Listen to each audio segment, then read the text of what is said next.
The NAFTAA Podcast. Sometimes it may be good, sometimes it may be shit.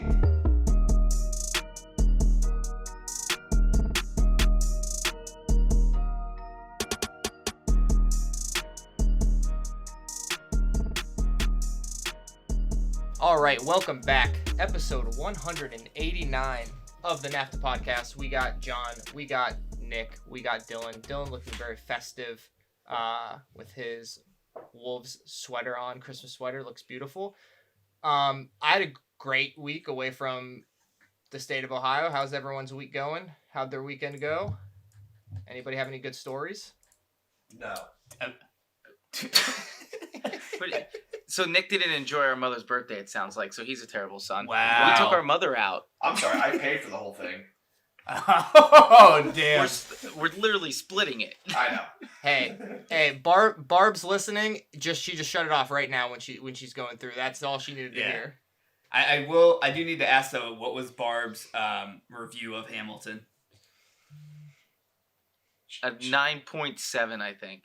Yeah. Pretty good. She had a lot of questions. Really? History related questions, yeah. Did she lean on you for accuracy? Yes. Yeah, Nick was upset that it wasn't historically accurate. No, the first act I have issues with. The second act was much better. Okay. Did the big revelation was explaining to Barb that the 10 Dual Commandments was based off of a song called 10 Crack Commandments. That one blew her mind. Yeah. My mother, same way. I think I was explaining some of the songs to her. Was your Hamilton also 5'3" but had a voice of like an angelic god? Yeah. Yes. That guy's awesome. He's JJ. The Jefferson guy, the guy that played Jefferson was, first off, he's a brick shithouse. He's like 6'5", probably like 210. Yeah. But just that dude, it's the word of the year. That dude's got Riz. Riz. When we went, Madison was just a huge, like he was a pulling tackle for an NFL team. He was a humongous man. Hamilton was great though. Glad Barb liked it. I was pumped you guys were going when we saw it. I showed Lex right away. Hey, sorry, Michael. I'm taking. Go ahead, Nick. The one thing I wanted to know is the pamphlet that he wrote. Where he exposed his own affair. So I looked it up today and I wanted to read it. I'm like, what is it, like 2 or 3 pages? Bro, it's 20 pages long. He describes the entire affair. I'm like, I really got to sit down and read this thing. I thought it'd be like, I'll read it for like 20 minutes while I'm eating lunch. Nope. You read a 20-page pamphlet today of Hamilton's affair? I'm going to. I didn't have the time, but I printed it out. It's 20 pages. It's the original smut. That's like, it was smart. Yeah, I'm curious how he tries to sell it. It's the original 50 Shades. Yeah, that's what I'm saying. It's the original, like, if you're reading it on the subway, you got to put another book on the outside of it type of thing. Like, fuck that. Own that shit. Yeah. Sorry, Michael. Read 50 Shades of Grey wherever you are. I hijacked your episode, Michael. My bad. You're good. I also I don't want to get into this any further, but I'm just questioning the accuracy of American history textbooks in general. But well, they're so vague. They're so vague. They are accurate. So what do you want to say? just the minimal amount of information that lets it fly. Yeah. All right. Well, sounds like good weekends all around. We had a incredible week of Premier League football. Obviously, some upsets, some big upsets. We talked about how winning on the road is tough. Some teams can do it, some teams can't. But first and foremost, as we always do, we can get on with our dudes of the week. I'm sure we'll have a lot from 1 or 2 teams, and definitely not. There better be not from a couple teams. But this is the first time I'm hosting. I'll graciously go last. I'll just pick the order with how I see it on the thing. Dylan, Nick, John, myself, and we'll go from there. So Dylan, do you want to kick us off with dudes of the week? I will do one that's close to home. My boy Raul. Wolf's form is back, so you're welcome, Fulham. Don't have to think about Mitrovic anymore, but he's even heading it in now. So I think the injury's officially gone.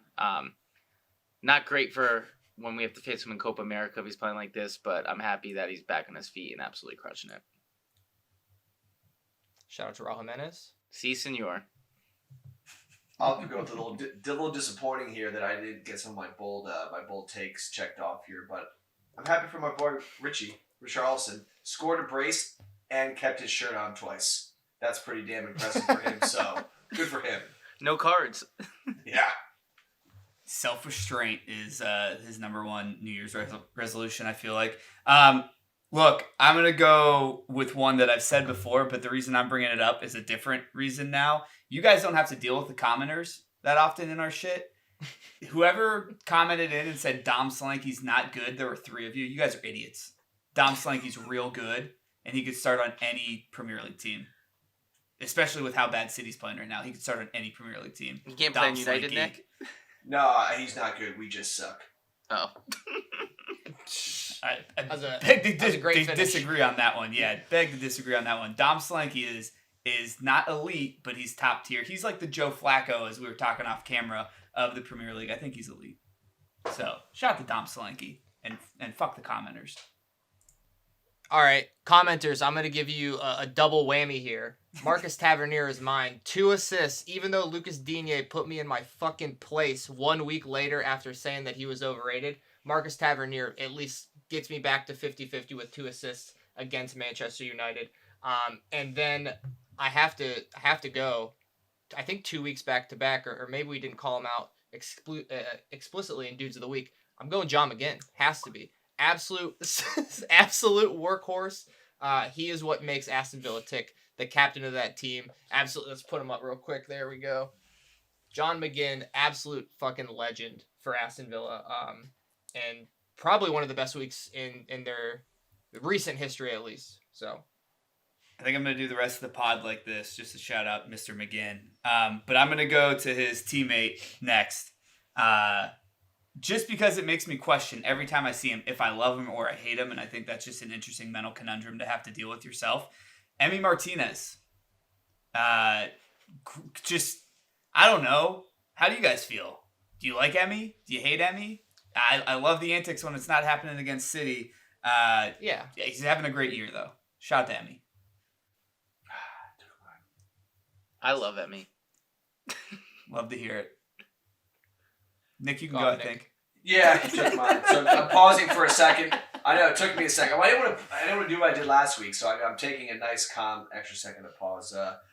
We're gonna jump across the water a little bit here. Very small little jump here across the channel, but we're gonna go with Girona, who is pulling off their best 15-16 impression of Leicester City, just absolutely smacking Barcelona. And the best part is that the starting right back for Girona was sent out by Barcelona to get more playing time, and he went out, which clearly a different rule than England, and was, I believe he was man of the match. If I might have missed it, but he apparently had an unreal game. So good for them. Love the little guy. John, have you ever rooted against a team not to come in the top 3 positions in La Liga before? Or 4? No, I'm not pretty really. sure you can't play in Champions League if they make Champions League. You think that's a rule? That's a real rule. That's what happened. No, it's it's going to not. happen. Yes, it is. It's not going to happen. It's literally what might happen to us if we make it, and I mean, you're also You relegated better, and not you allowed better to play, hope to but- God that happens. I'm just saying. It's a rule. Could you imagine, though, like, that's You have to such choose your bullshit. favorite club. No, it's such bullshit for the Girona people that if, they do go top of the table, they're just not going to be able to play Champions League because there's no possible way. No possible way. Well, yeah, I mean, City's going to finish 5th. What are you worried about? Yeah, okay. Hopefully we get to play United 6 more times this year. We get top 4 for sure. Oh, good. That's the only way you can get a win, apparently. You want me to live anymore? Dylan, I think it's your I turn, lost dude. where we were. Yeah, I lost Yes. where we were. All right, who's ready for Dylan to butcher some names? We're gonna do a shout out to the big old Toffees. Abdoulaye, did I get that right? Abdoulaye Decore. I know I could say Decore. So absolutely crushing it. The new front man taking over for DCL. So I'm pretty sure he had a goal in this game, but I'm pretty sure he has like 4 or 5 goals in the last like 6 or 7, leading the resurgence for the non-getting relegated Toffees. Big time.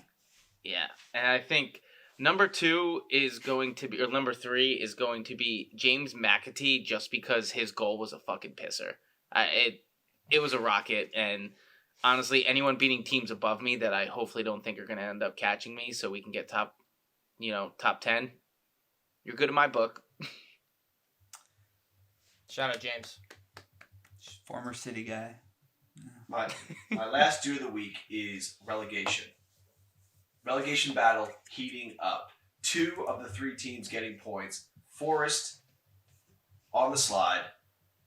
It's going to get interesting. I think that gaining some points where they shouldn't gain some points is going to be interesting. It might be a 4-team race before we know it.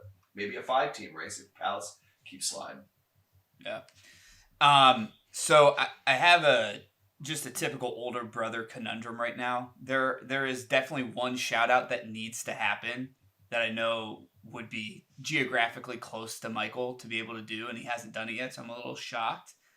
So I could either take that one and piss him off, or go ahead. I got two. I got one that I think makes a little bit more sense for the vast majority of us on this podcast. I do think we need to shout out the Luton Town fans. I think Kenilworth Road is like, I can't believe how tough it has been to play for certain teams there. And you know what? I showed them a ton of disrespect beginning of this season, and we're not nothing if not a growing podcast, and we all grow throughout the year. So Kenilworth Road, the Luton Town fans, you deserve to be a dude of the week because the performances you're putting out there are top tier.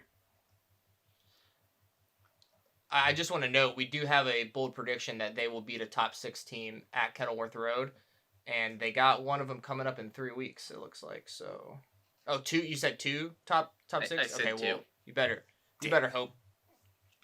There's 2 very likely ones coming, but just saying. I thought it was just 1. All right, I'll put a bow on this one. Cucho Hernandez. I got the C and the H mixed up. Winning the MLS Cup for Columbus. It was actually a beatdown the first half. I thought they were going to get 3 or 4 after that. His penalties what kicked it off. Yaya Boa, right after that, 4 minutes later, beat LAFC. LAFC had not lost in the postseason playoffs. They were 7-0-0 through that point, and they also were 3-0 against Columbus Crew, outscoring them 7-0 in those 3 games. So huge hurdle for them. Just want to shout out my guy Lexi Lawless for that one too. Columbus Crew back on top again. Love to see it. People are saying the right. lower.com field is the Kenilworth Road of the MLS. I'm just saying. I mean, some people 4 weeks ago, bet them to win it all. Just also saying. Did you really? Attaboy. Do you roll back the tape? I took them each leg of this, saying that they're going to end up winning it. But like before Philly was out, is that kind of messed up? I said it. Well, they were on the they wouldn't have met until the conference finals. So at that point, I said it, and then Philly was out. So what was the payout? If you don't mind me being so gauche to ask. Well, they were plus 285 in every game until I think this last one, I don't know, it was like around 185, 200. There you go. So yeah, they were favorites for this one. They just wanted to avenge Dylan for last season, them getting robbed. Yeah, I hate we literally had a friend. We had a friend who was from the beginning of it, just betting the opposite way. So that whoever to beat Columbus Crew, $50 every time. He did it the whole time as good luck, so the Crew would win. So shout out to him as well. But love to see the Crew back on top. All right, dudes of the week, done and dusted there. I told John, I texted John frantically when I was driving on my way home from Indiana. I said, John, I want to lead this episode because it's a 3.5 hour drive. I was around kids the whole weekend. Got to watch a couple of the games, got to watch all the highlights, and I just had so many thoughts in my head. I got this notebook. I wrote all my thoughts down. This is something I wanted to do. It was just in the silence of my brain. John, go ahead. Can I interrupt you real quick? Did you pull off an exit to a Staples and get that notebook, or have you had that notebook? This has been in my possession. I didn't know what to do with it. Okay. I wasn't sure how strong. I wanted to know how strong the urge actually was. Where you looked at Morgan in the car, you're like, sorry, babe. Got to hit a Staples real quick. I got to get this down on paper. Well, first of all, if you think she was awake, you are mistaken. So I was in silence, driving. Well, I was listening to stuff. But I wanted to do just a little bit different approach this week because I think there are some overarching points that I would like to discuss. So what we're going to do, we obviously have our 2 big games. We're going to start off with those, and then we're going to go through the rest of the games after this, and then I have some questions for everybody and some discussion points. First of all, you want to say something else, John? The completion rate, the listen through rate on this one's going to suck. Why do you think that? John is so eager to see this thing crash and burn. It's such an older brother moment right now. I know. You know. You got this, Michael. Yeah. Hold on. I just want to say, it really NAFTAA Podcast of us for this whole time. We leave the biggest games towards the end, when that's what's actually going to get people to listen. I guarantee people stop listening early on because we're not going to get to that point. Are we having a production meeting? Are we having a production meeting live on the air? Yeah, all right. Everyone, put your shit down. We're going to talk about this for a second. We'll do it live. Anyway, all right. We're just going to kick it off here. Aston Villa 1, Arsenal 0. John McGinn goal, assisted by Leon Bailey in the, I think it was the 4th or 5th or 6th minute, real early on. Probably the biggest week for Villa, like I said, in their recent history, beating Manchester City, treble winners, and then beating top of the table Arsenal, seeing themselves slide up the top into 3rd now. I don't really know where I stand on this one because I didn't get to watch it. I just got to see the highlights. Is it more of Villa being good or Arsenal being bad, or where do we all stand on this, people who watch the game? So let me give you just the quick hitting top hits, and then Dylan, I'm pretty sure you were watching it, weren't you? Yeah. So what it felt like to me watching this game was in the first 30 minutes, Aston Villa hit a runner's high, was a freight train. There was no stopping them whatsoever. They were going to get a goal. Did not matter. And then for the first time since I've watched Villa this season, from basically the 38th minute to the end of the game, it was squeaky bum time. The entire, like, they look dead a little bit. They sheer will. They're coached so well. They're so well drilled that they didn't give up a goal and they don't make mistakes. And I think that's so key. Arsenal didn't particularly play well, I didn't think, but it didn't matter who was out there. Like, prime Brazil in the first 35 minutes, Villa was going to get a goal. Like, it just was going to happen. And then it kind of was like survival at that point. Dylan, what were your thoughts? Kind of same. They were bats out of hell to start that game. Like, literally, it was only, to your point, a matter of time. But, like, I don't think it was an Arsenal being bad thing. Like, I think it's more of what we've seen of Arsenal, where defensively they were still pretty sound. It's just they had some unlucky moments. They hit a few posts, and then outside that, like, I'm not going to say they should be complaining about some of the things that Arteta finally learned that he's just not going to say anything about, as unfortunately I've seen firsthand with the Wolves as well. You just got to keep your mouth shut, unfortunately, and hope that calls go your way. But, like, at this point, it's a fortress. Like, you have to call a spade a spade. Like, you go to Villa, just expect to lose. And that's what's going to propel them into this. And I think it's, if anything, it's more, I haven't lost faith in what Arsenal can do. It's more the justification of, I think we're allowed to actually talk about Villa being in this title race at this point. So, Nick, before I let you go, the one other thing I'll say that I think is so key is, like, Villa won the two biggest games of their season, and maybe over the past 5 years of them being in the Prem. I know they won a European trophy. I'm not trying to belittle that. But they won these two games two different ways. And I think that's awesome. Like, that makes me feel like Unai Emery is actually, like Michael, we said a couple pods ago, he is a top 3 manager in this league, for sure. Yeah. But 100%. There was a discussion, there's a few points that I think after this game I heard them talk about on NBC for this game and another game that we'll probably talk about later. But I think Unai's at the perfect club too, because I think for what he wants to do and the total control that Villa gives him to actually do, like, player recruitment and what's actually happening with the staff coming in and analytics and all that stuff, compared to, like, I think there's people saying, like, hey, maybe he'll go to United, if it doesn't work out with Ten Hag or somewhere bigger. But I think, like, this is the place for him to be because he has that control compared to what we saw him do at Arsenal. Like, I'm not saying I don't think he would be successful at a bigger club, but it's like, hey, right below that second-tier club is exactly where he can thrive, and it's the same thing that probably should have happened with Potter too, and should have realized where he was and not go Icarus near the sun. So like I think it's just a perfect marriage right now, and it's like sky's the limit as much as it sucks for me to say for Villa. I think that's absolutely correct though, because like Villa don't not have money. Villa have money. Like and it's not just from a Grealish signing. They have money. When Unai was the most successful, he was at Sevilla. Mm-hmm. And like this is Sevilla in the Premier League. Like they have money to blow. He's very good at finding young talent. Like he's going to be able to take the Grealish money, which they already did, and turn it into a bunch of great players. He's going to take Douglas Luiz and turn him into a bunch of great players. He's going to take probably Ollie Watkins at some point and turn him into a few good players too. Like this is just, they're going to be able to rinse and repeat, I think, as long as he's there. So.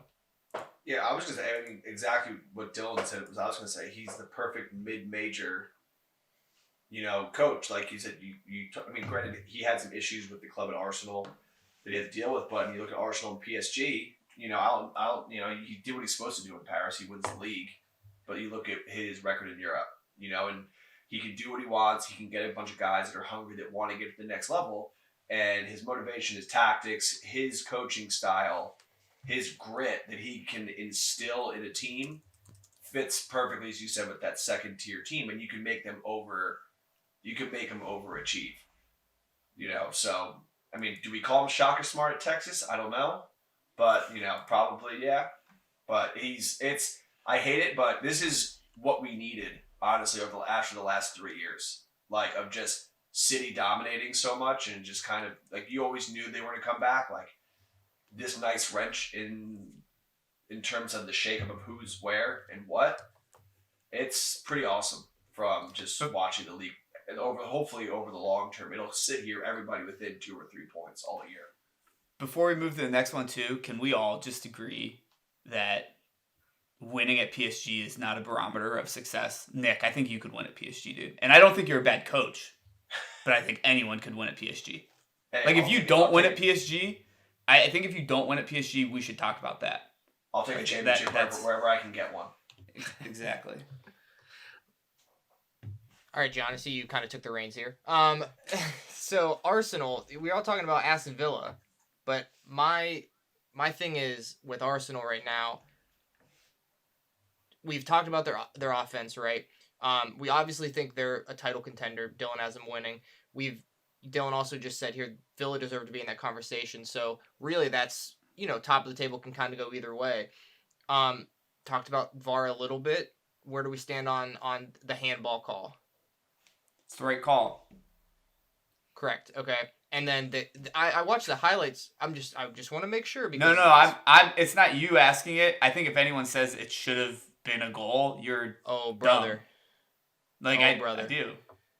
If you think that the offensive you're not on the corners of the internet I'm on. No, I'm not. If you think that the ball can hit the offensive player's hand and then within seconds there could be a goal for that offense, I think that you shouldn't watch this sport. It's in the rule book. It's not a goal. It's like a little rule. Yeah. This is I don't know. This is me getting us on the record. We're getting on the right side here. All right. The other one, which wasn't even in the highlight, actually, I had to go find like the actual video of it to check. The kick out on Jesus not being called. So I just want to say that literally was a penalty in the Crystal Palace Liverpool game. But all right, before we all answer, is it a penalty or not? There is not one person on this panel. I know there's not. Before we answer that, it's not. There's not one person on this panel that wanted that to be a penalty. I know that. And Dylan, you have them winning the league.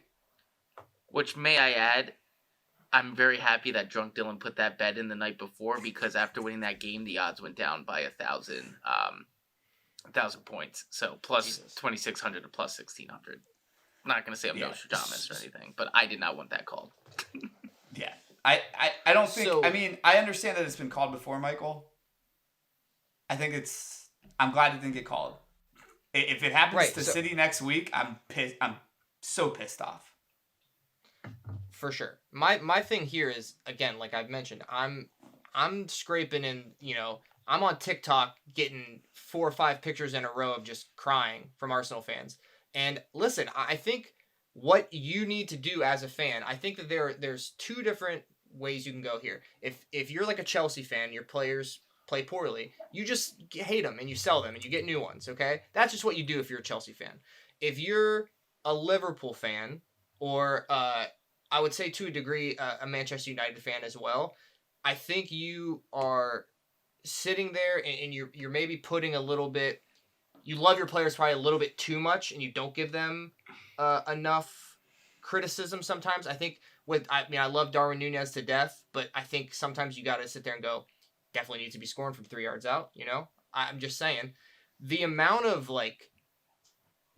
no criticism to those Arsenal players, Odegaard missing 2 shots from 12 yards out, Gabby Jesus not being clinical enough finisher, Bukayo Saka, I thought he was one of their best players. I think if you're an Arsenal fan, yes, you can sit there and be upset about the inconsistencies in VAR, but you have to expect more out of your players going forward, especially when there is this blanket over you that offensively you are nowhere near where you were last year.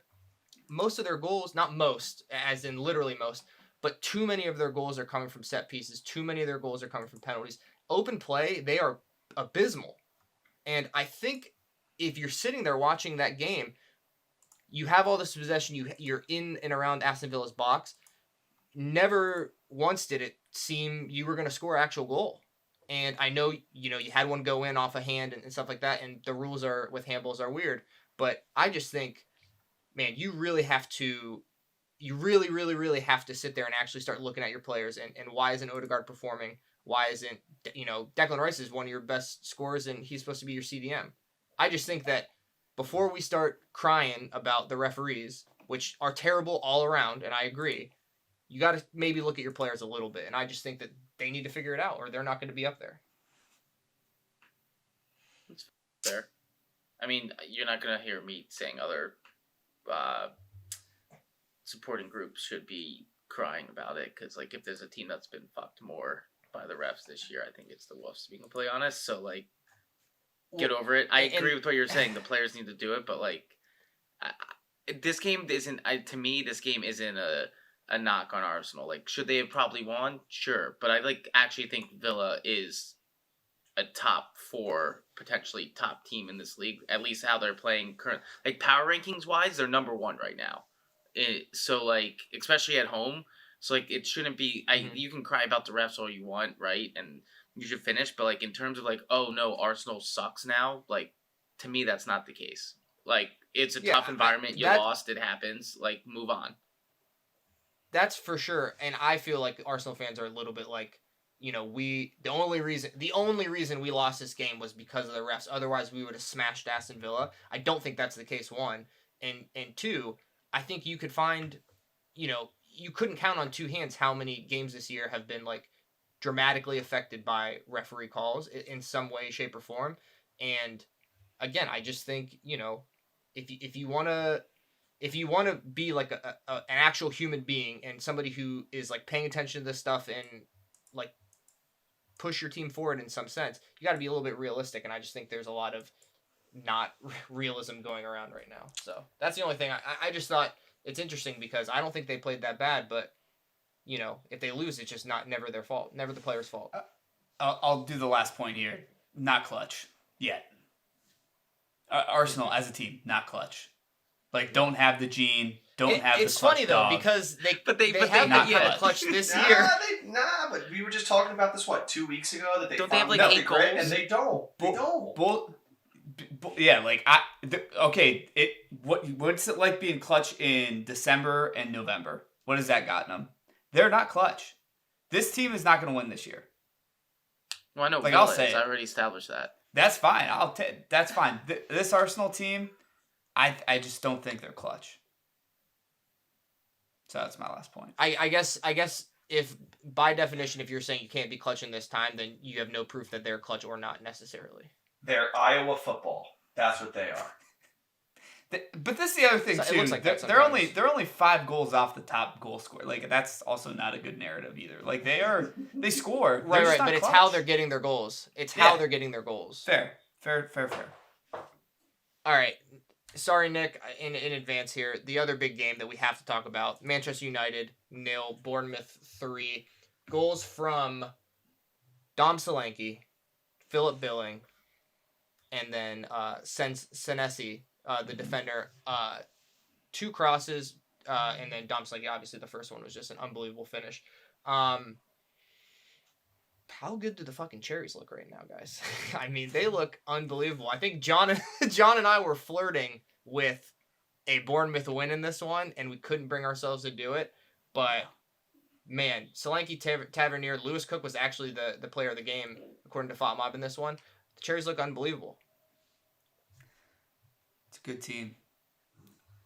Nick, you got to go first, dude. Yeah. I mean, what do you want me to say? Like, it was an unbelievable disappointment. Like, I mean, I'm just gonna say exactly what you think. Like, I mean, Martial should never put the shirt on ever again. You know, like Rashford just looks useless. Or I don't think did he go? No, he didn't go in. Sorry. No, he did. I'm sorry. I watched the first 65 minutes and then watched a couple highlights after. I mean, they're just. It's. All I'm going to say is that it's not the manager. It's not. If you look at the roster, like it's 3 or 4 guys are his guys, you know, and you've got guys going all the way back to, I mean, Van Gaal and Jose are still playing, and they're just not good enough. So it's a matter, you just got to get rid of a bunch of them, and you have to start over, which stinks. I mean, but it's what it is. If we're gonna fire the manager, which is the dumbest thing we could do, we're just gonna be here again in how long? You know, in 18 to 24. It's the same thing over and over and over again. It's that circle you see on Instagram where it's like, oh, we get excited, you know, like whatever it is. So I mean, the issue, the thing that I actually wrote a question down, and you guys are deeper in the corners of the internet of these things more than I am, and John is, you know, deep in the internet of Chelsea hatred. More than most. Yeah. So I guess my question is, because everything we see, United's in crisis, all this, you know, all the headlines. Pochettino, they're doing obviously the style of play, right? Is, I mean, they've shown they can play with the big boys. We can't, but obviously they've had much worse results with teams below them. Is there stuff on the internet saying Pochettino's lost the locker? Like all these things that are being said about United. Because we're talking about British bias, we're talking about, oh yeah, we're going there with like United bias. I mean, it's more of a genuine question because you guys live deeper in there than I do. Dylan, let me just go real quick. I think though Chelsea has a crutch that you don't have. Chelsea has a crutch that you don't have, where it's like that team is so young, like top to bottom compared to you guys. That every time that I've gotten some comments or I try to push back on people, or I ask that genuine question too of who's in a better position right now, I'm told Chelsea have younger guys and you just got to let them develop. And like, I think when that is the narrative, there's not as much Pochettino lost it or Pochettino can't do this or because it's like, well, they're learning, that type of thing. Now, do I think that's true? No, I think a lot of the guys they signed suck. Flat, straight up. I think Caicedo sucks. But I agree. I don't think you see that at all. I do think, and we mentioned this on a different pod, like, you guys were the crown jewel of the Premier League for so long that, like, you know, people love a love story, but people love a downfall story even more. Like, so it just sells more papers. I should be more like Ari Gold with Vince. Be like, Brittany already fucked up her comeback. It's time for Vinny Chase. Is basically how I should start thinking about this. Dylan, can you translate that and then I'll let you go too? I didn't really follow that one, but not an Entourage guy. But you butchered it. I did. I know. Essentially, you're right, and now, yes, Nick, you can maybe make your comeback, but like, I think I know most of the Big Six fan base are like this, but I think it's most here. I think you guys are just toxic. Like, the fan base is too toxic that yes, it's the Glazers and they absolutely suck and all that, but like, you think the players don't want to hear everyone complaining all the time? And maybe if there was like some serenity and peace and quiet for a hot second, they could actually figure everything out. Like, but I know it's never going to happen, but like, if you look at toxic. Look at Arsenal. When did Arsenal's resurgence come? there was a change. You gotta stop comparing yourself to them, man. Hang on, I'm not saying we are. I'm not comparing us to them at all. We've already lost this bet. I'm way off on this bet. All I'm saying is that you look at when Arsenal made the change into performing better. There was a change in leadership structure. You look at what happened in Newcastle. Change in leadership structure. But that's never going to happen, Nick, because the Glazers don't want to give it up. This is what I'm saying. This is why everybody keeps saying it. So then stop being mad. Just know that you live in the mid-table now. That's your life. Oh, I wish I could reach through that screen and punch you right in the face right now. I think you're absolutely right. You're wearing a Bayern jersey right now because you know that they got their ass kicked and they're going to bounce back, and you're just ready to get punched in the face again. You've already admitted defeat. You're mid-table. You asked me everything. You asked me what I thought, and this is what I thought. You look at what we need. We've been calling for a sporting director for 8 years. Haven't gotten it. A director of football. Haven't gotten it. I mean, we can go on there, and on. They're just a completely shit-run club. The team needs to watch The Wizard of Oz and learn how to get hard. Then you can go from there. I can use? That's true, too. They also probably need to reach out to Indeed and fill those positions. Because if they're hiring, that's something that they need to think about. Look, the only two other things I'll say are there's never been a team in the Premier League that needs to take a season off more than you guys. Like, you kind of just did it. Like a hiatus. You guys need to go to rehab. That's how I view it. And two, the internet's the internet. People love to see people slip and fall on ice. People love to see like royalty fall and slip on ice, or celebrities slip on ice even more. You guys just got to know that that's how you're viewed. You're always going to get more headlines just because you're who you are. This is one of the things I was thinking about the whole time. For Liverpool, for City, well, never in an actual sporting sense for City, but depending on like charges, shit, whatever, doesn't matter. Liverpool, for City, for Manchester United, for Chelsea, for Spurs, for Arsenal.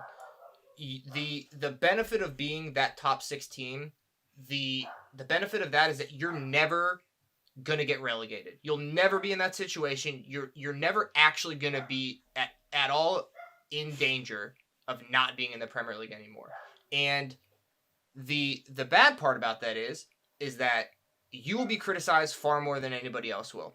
We sit here and we see Bournemouth on level points with Chelsea, with Wolves, with Brentford, and you can look at all 4 of those teams.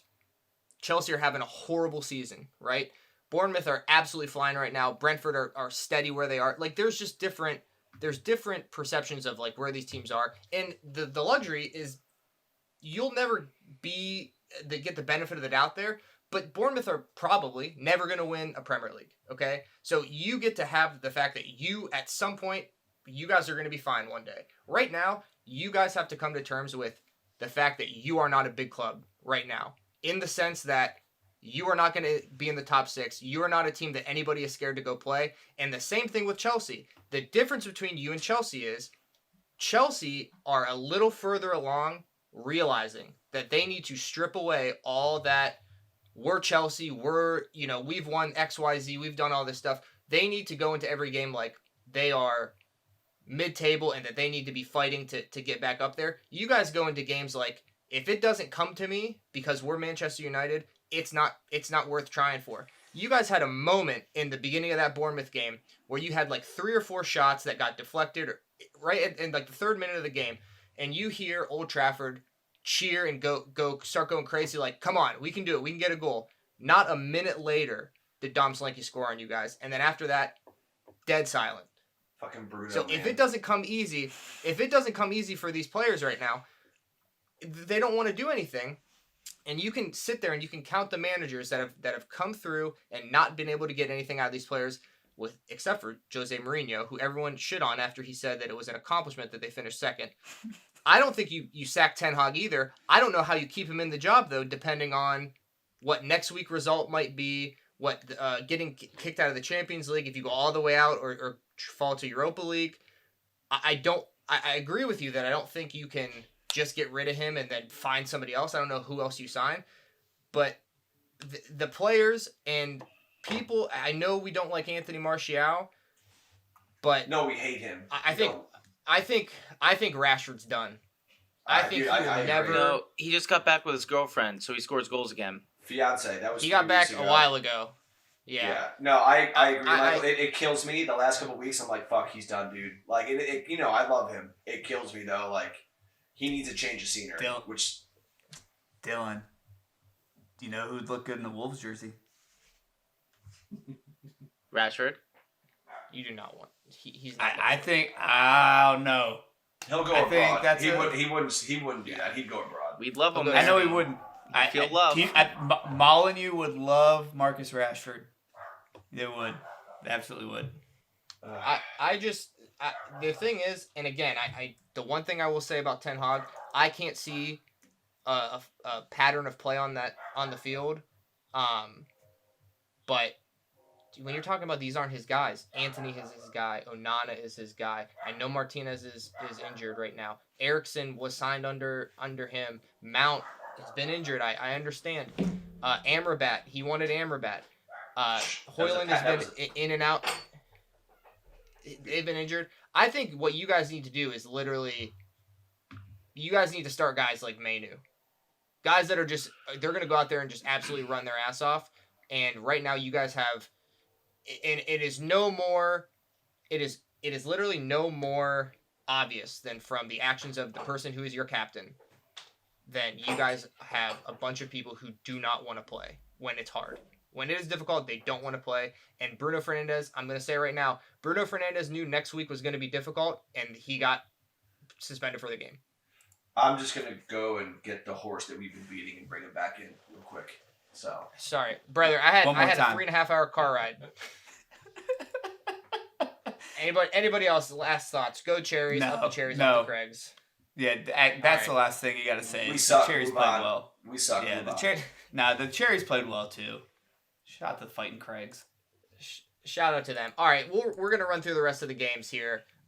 Kicking off the week, we had Crystal Palace hosting Liverpool. Mateta penalty in the 57th minute, followed by a Mo Salah goal in the 76th and a Harvey Elliott goal in the 90+ first. Then we had Brighton hosting Burnley. Burnley kicked it off. Odebert, I've never heard of this guy, but kind of a funny, cool name. Goal in the 45th, and then a Dingra in the 77th. Gives them a 1-1 draw. Points for Burnley there. Sheffield United hosting Brentford. A McAtee absolute stunner in the 45th minute right before half. Sees the Blades getting 3 points. Wolves hosting Nottingham Forest. Mateus Cunha in the Harry Toffolo in the 14th, and then Mateus Cunha leveling it up in the 32nd. Sees a 1-1 draw. John, this was the week to do your draws, it seems like. Yeah. Then we went to Everton hosting Chelsea. I think this was pod-wide pick here. Decore in the 54th, and then Dobbin in the 90th minute sees the absolutely raging Toffees beat Chelsea. Fulham 5, West Ham 0. Jimenez, Willian, Adarbayo, Wilson, and Vinicius all scoring for Fulham. They're on an absolute tear as well. Luton Town hosting Manchester City. Adebayo in the 45th minute right before halftime, followed by Silva and Grealish. 62nd and 65th minute sees City getting points at Luton. And we topped it off with another big game here. Spurs hosting Newcastle. Destiny Udogie in the 26th. Richarlison in the 38th and 60th. Heung-min Son penalty in the 85th. And then a consolation Joelinton goal in the 90th minute. I think it showed how interesting the week was. I think the top prediction score was a 5-5 for three of us. I just have some general questions based on all that stuff, and we can kind of mix the games in as we go. Villa, Arsenal, Liverpool, City looked like they struggled. We obviously struggled at Crystal Palace until Ayew got sent off in the 75th minute or whatever. Spurs looked good again, finally. Where do you guys all see, who is the last team right now that is in a title race? City. You think it cuts off at City? You think Spurs are out? Yes, they have too many. Yeah, they might be top 4 potentially, but they're not in the title race. So their run of games, they have Forest, Everton, Brighton, Bournemouth, Burnley in the Cup, United, Brentford. I think they have a pretty nice run of games from now, and they're still only 3 points out of top 4. You guys you literally think they talk can't about win the Arsenal title? saying not doing anything. They do things in December. What do they do at the end of the year? Like, it's great they have a great run now. They're not a part. I'm happy for Tottenham. They're not a part of this discussion. No. I'm just saying if they can get through this last period of time with like Madison out and they get him back. No. I think So everyone's 0% cutting chance. it. Yeah, I think Okay, I'm also I think cutting. I'm out. I'm also cutting it there. I just trying to play devil's advocate Good a little potting. bit. Good potting, Michael. Love it. Thanks, I appreciate it. It's definitely sarcasm. Do you think they can get top 4? Yeah. Okay. So then I'd where put do it you as, see like, top 4? 50-50. Where do you think Brighton can get top 4? No. No. So and then Manchester United. Do you think they have a chance? No. I wouldn't. I mean, no. It's definitely a no. It's like 90% no, 10%. You never fucking know, man. Like you just never know. I feel more confident about Newcastle maybe getting a top 4 spot somehow than United. I'll put it that way. I would agree with that, but I wouldn't say it's a long shot, but it's not. Yeah. It's not like a hard no. Never say never. It's I mean, not no, but it's I mean, kind of it's- no. I mean, why show up? Like, you know, my AD says, you're one of my most positive coaches. You're playing the number 1 team in the state, and you just said you're going to win. You go, yeah, if we play well, of course we can. Why show up? And then we lose 15-0 and get no hit. I'm not trying to go back to United here. It is kind of wild. You have 0 draws this year. You know, yeah, we're the anti-Nashville FC. It's cool. Yeah, exactly. All right. Michael, to your John, point, you I'm have out on anything? Brighton. I'm out on Brighton, fully out on Brighton. I think Newcastle could get top 4. To Nick's point, I don't disagree with him. I think crazy things can happen. Like, Manchester United could get top 4. It's definitely a possibility. I like their chances. No, I like Tottenham's chances more. Never mind. Just switch my mind. Right in the moment. So, Tottenham more than Man U to get top 4. yeah. Okay. Yeah. We obviously I brought it up. We talked about it over the weekend. Everton, currently in 17th on 13 points, had the 10 points deducted. They get those 10 points. I think they're going to appeal, maybe get some of those points back. Obviously, they're not going to get all of them. But if they did, they would actually be in 10th. A team that we have been pretty much across the board down on, Fulham, are actually sitting in 10th right now on 21. Putting, I think, like 16 goals in the last 4 games. It's just absolute resurgence. But they're sitting ahead of teams like Brentford that we typically are kind of fans of. Obviously, Chelsea, no. Wolves, we thought they might have been worse this year than they are, but they look very good. And then Bournemouth on a little bit of a surge here. I just kind of want to know how low do we think Chelsea can go? Because I think it could be really bad. So they posed this question. That's the other one they talked about right after the games on NBC was, will Everton, even with the point deduction, be higher than Chelsea by the end of the year? 6 points off with the deduction. Yeah. I think they're talking about maybe getting like a handful back. So you're looking at about even right now if they get some of those points back. I think it's a no-brainer. Before we give any analysis, I just want to put my hand up and just say how much we'd really hate to see that. We'd really hate to see Everton go above Chelsea with a points deduction. It would just be an awful thing. It'd be terrible for the league. It'd be terrible for this podcast to see something like that happen to a club as astute and as well-respected as Chelsea Football Club. So I just want that on the record. Straight face. Good for you, buddy. I think it's tough to predict the future, obviously, but in how current form is, I could see all of the teams that we mentioned above them. They're all playing better than them right now. Fulham, to be honest, is pissing me off because they keep beating teams 5-0 the week before the Wolves have to play them. So then those teams park the bus because they have to work on their defense, and we're not a team that knows how to handle that. So I really don't like Fulham at the moment.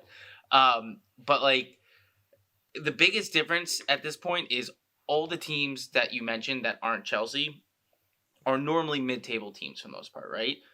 And they all know their identity. Everyone on the team knows their role, and they go out and they play. And they play for each other. They play for the club. They play for their coach. Chelsea's not at that point right now. They don't know what they want to be with the players they have. They haven't gelled. They haven't done what Pochettino, I think, wants them to do or what the identity is going to be. I mean, I think pretty sure he's come out and said that they need to change their identity, which means, hey, I want more money in January at this point. So, like... He said that explicitly. Yeah, so, like, that's essentially the answer, I feel like, is that you have a bunch of teams that know who they are. They're going to get the right people in January. I like to believe they do. There are a lot of normally well-run clubs, except for a few of us, meaning also the Wolves until recently, that don't know how to spend their money and not get in trouble. But, like, other than that, I would take all of them. Like, I'm going to shoot myself in the foot for saying this. Like, I'm not worried about December 24th right now. Let's put it that way. Walking into Wolves Wonderland. I think that Chelsea are closer to a Crystal Palace than to any of these other teams right now. Yes. And I think that they have talent more than some of these people, some of these other teams that we've mentioned. But, like, man, Bournemouth haven't lost in 5 games. Wolves are a total Jekyll and Hyde. There's times where you guys look awesome, and then there's other times where I'm like, Dylan, remember when we thought they might get relegated? You didn't, but, like, other people, like, it kind of feels that way. Wait till Neto comes back and we got to stop giving up a goal in the first 15 minutes. Then we'd be fine. Yeah. But, I mean, Everton now, like, they just look solid.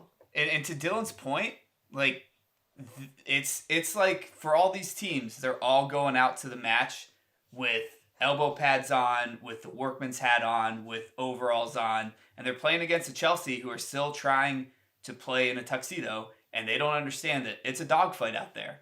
And I think that's a great, like, analogy, a great point that Dylan had, where it's like these teams know who they are. They have no problem playing this way, whereas Chelsea still want to do other things, and I think it's going to hurt them, obviously. Anybody catch John saying that his analogy is great? I meant Dylan's analogy. Was, okay. Yeah, I took it as he was giving me a compliment. Yeah. All right. Thanks, friend. I'm the idiot. Sorry, my bad.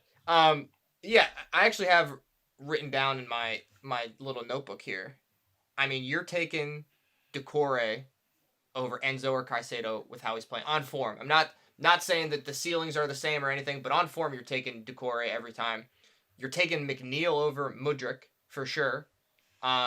You're taking Calvert-Lewin over Jackson, and I think that whole back line, I thought Mykolenko was unbelievable. I thought James Garner was unbelievable against Chelsea. I just think it's weird that I can't remember who I heard on my trip of 1,000 people listening to podcasts and stuff, but Sean Dyche has always been kind of profiled, by me especially, but he's been profiled in a specific job, Burnley, survival, stuff like that, and he was brought in to keep Everton up, so he did a job, the same job he always does, and I think right now it's a little bit more flexibility to do some stuff he wants to do, and I like one of you guys said, he's making Doucouré look like top 10 midfielder in the Prem right now, and I think we have to sit there and go look back at these games that they've won that maybe we were like, man, I can't believe Everton pulled this out, or this team's not very good if they lost to Everton, and maybe start giving Everton a little bit more credit because they are a proper team right now, and Chelsea are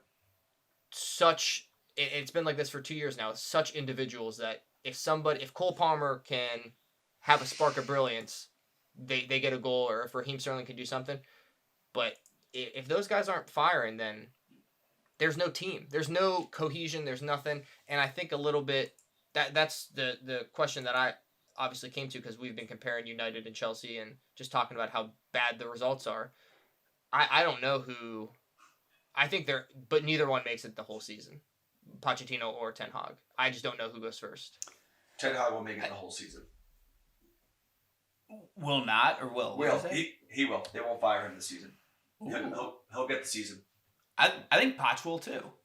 I'll take that. I would put money. I'll bet you $20 that Ten Hag will be the manager on August whatever the hell opening day is next year. I don't think either of them get fired. Honestly, no. I just think that it's like I don't know if Nick keeps bringing it up or Dylan, but like I think finally those teams saw that if you stand by your man long enough like Arsenal did, good things will happen. But, like, that doesn't... We're smart enough to know that, like, you have to stand by your man but also have a direction and also have to have a focus and a plan. I don't think the plan's there necessarily for either of those teams, but I do think that there's more slack for ETH and for Poch than there ever has been in these two clubs, I think. And I don't want to get into this. I just want to reference, this is why I was making this comment before about, like, when Arsenal got a restructure, they restructured Arsenal and Newcastle and Brighton, all these clubs, is we're still waiting on, the Jim Ratcliffe stuff to be announced, and I've just seen the rumor mill of what's being put in here and there. So, granted, you have to think that hopefully if everything you see is somewhat true, even if it's half true, it's already better than what's in place. So you got to think that can hopefully only show improvement. Now, if it doesn't go in, it'll go through. Bring the fucking Sheik back. Fuck it. Bring me that oil money, and let's just go full heel. Evil Empire. Because that was a joke. We don't need to go into that. That was just a joke to end it. Like, no. I'm just saying the Ratcliffe stuff is he's going to be a 25% owner. He has full sporting control. Again, that stuff still has to go past all the people who are still in the club. Everything he's hiring the guy from PSG. Like, he's hiring all the sporting side of everything, and he's been given, within the contract, the deal, he's given full sporting control. Like, the Glazers just want to collect their paycheck. Join us midweek for our Man United deep dive. Guys, all right, what else do we want to hit on before we get into some of, like, the jokes or the prediction to get us out of here? Just because I get what we're saying, but we can do a Man United pod deep dive if we really need to. We don't. I don't have anything else. You had nothing else? I'll say this. Brighton. I sense you guys. Brighton's a fugazi. I think Brentford is, like, somehow hiding in the corner from any criticism. I think they've been weird this year, too. I think they're all really lucky that they had a ton of points at the beginning of this year, West Ham included. That's my other top-tier non-dead ball analysis that someone also told me I had in the comments. Just lashing out really hard on this pod. I also just think you have to be careful who. I don't know how I would ever be able to do this, but who you're running into at what points of the season. Because I think if you're running into Fulham right now, or you're running into Bournemouth right now, like, it's just a buzzsaw. Mm-hmm. And I think the Fulham form is the past, like, 3 or 4 games, it's eventually going to tail off. Like, you always resort back to whatever your mean is. I think you have to take that with a grain of salt.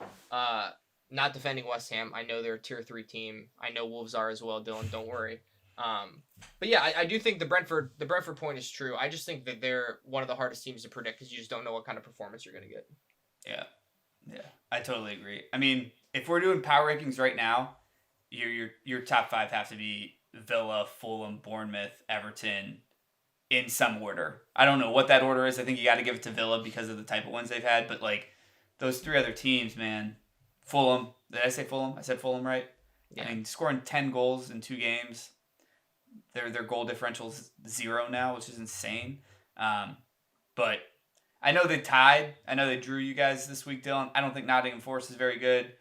I think Crystal Palace is in a crisis right now of, like, you got to get Hodgson out of there. And Michael and I talked about that last pod. Like, they need an identity too. They're just lucky that Luton, Burnley, and Sheffield are just that bad this year. So that's how I feel. I agree. Dylan, you want to get us out of here with the joke? So, for the holidays, what did the referee send to Romero? Christian Romero? Yeah, a red card. Cheers.